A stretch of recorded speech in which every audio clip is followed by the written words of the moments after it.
Situés sur les rives de la rivière Yamuna à Delhi, ces travailleurs migrants n'ont nulle part où aller. En l'absence de transport public, ils sont bloqués ici sans nourriture ni abri.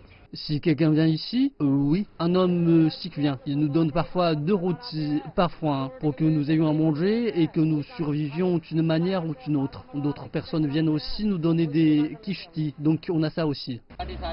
Nous n'avons pas d'autre choix que de nous exposer en nous tenant à proximité lors de la collecte de nourriture. Mais je préfère mourir de maladie que de faim. Les travailleurs humanitaires disent que de telles scènes deviennent courantes dans le pays.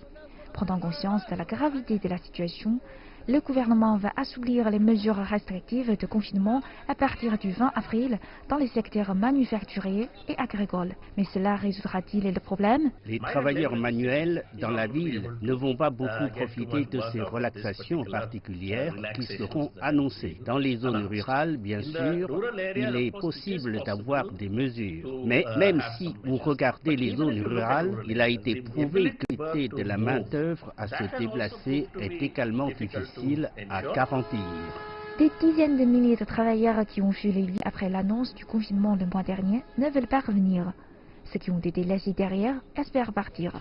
Les experts disent que les autorités sont indifférentes aux besoins des personnes défavorisées. Vous auriez dû prendre des dispositions pour des trains spéciaux, des bus spéciaux avec distanciation sociale et les renvoyer chez eux, les laisser monter à port pour les voyages essentiels, leur permettre de rentrer et ensuite seulement poursuivre vos autres activités.